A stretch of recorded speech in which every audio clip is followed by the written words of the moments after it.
Hey everybody, welcome back to my channel. This is Cass. Recently, I created a short about Vincent van Gogh and his unintentional representation of turbulence in his paintings.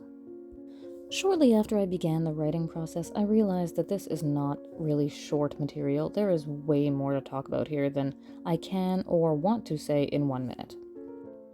But I am stubborn, so that didn't stop me.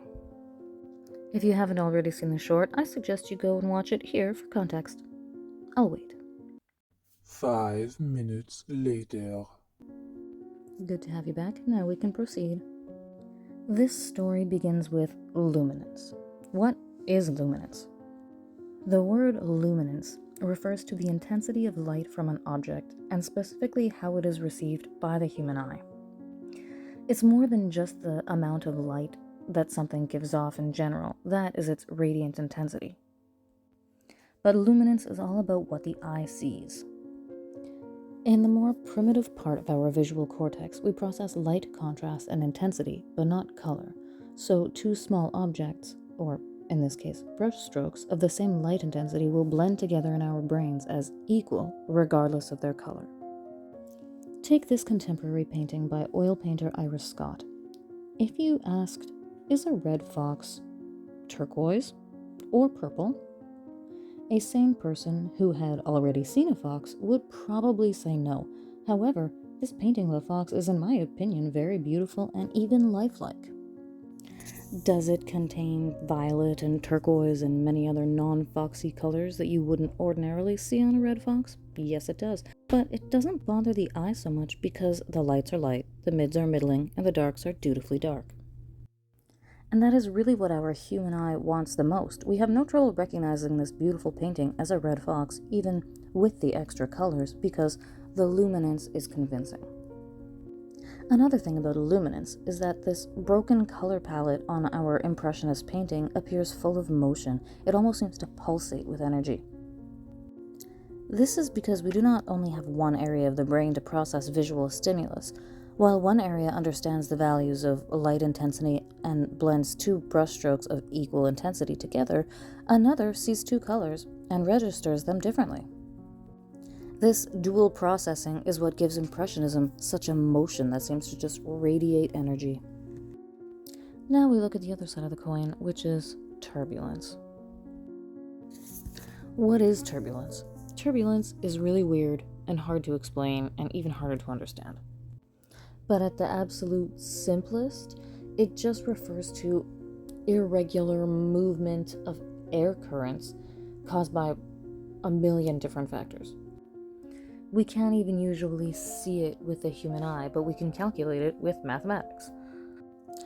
And mathematical analysis of some of Van Gogh's work shows that he accurately demonstrated turbulence in his paintings. Most notably Starry Night, but other paintings as well.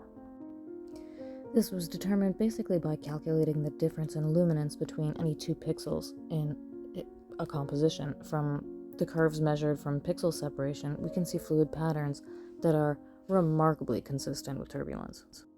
And at this point, I think the most obvious question is, how and why do we even know this? Well, ironically, as far as Van Gogh's Starry Night goes, we have space to thank.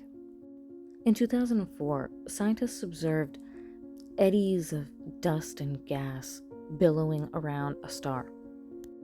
They noticed that these patterns were quite reminiscent of a painting that they were pretty familiar with.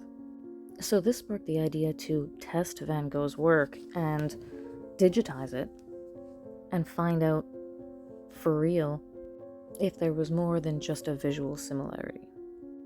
And there was. While not all of Van Gogh's work demonstrates turbulence, the paintings that do demonstrate Kolmogorov's equation nearly perfectly, which I feel is amazing, considering that Van Gogh was not doing this intentionally. Over time, scientists analyzed all different kinds of works of art with swirly brushwork to test to see if they were also demonstrating patterns of turbulence. Spoiler, most of them weren't. But some works, like Van Gogh's Starry Night, like his Wheat Field with Crows, and Road with Cypress, they all show striking resemblance to real natural turbulence. Now, in and of itself, this is amazing.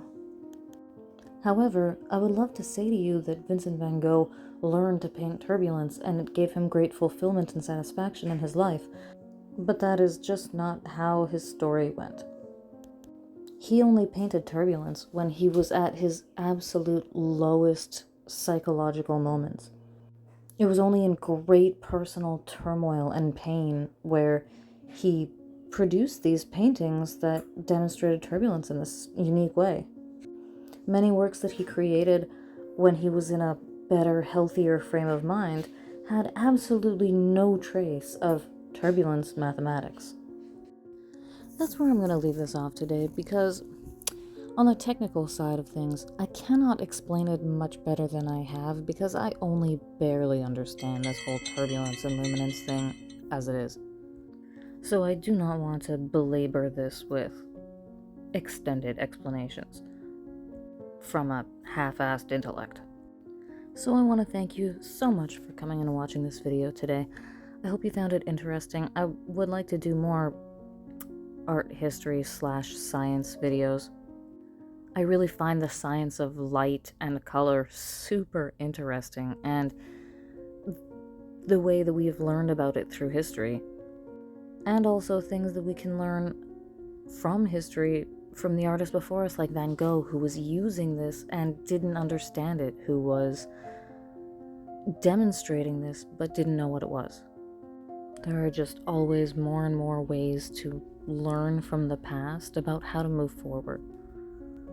And also, if you ever analyze your own painting for turbulence math and find it, maybe check your mental health before you go slicing your own ear off or anything.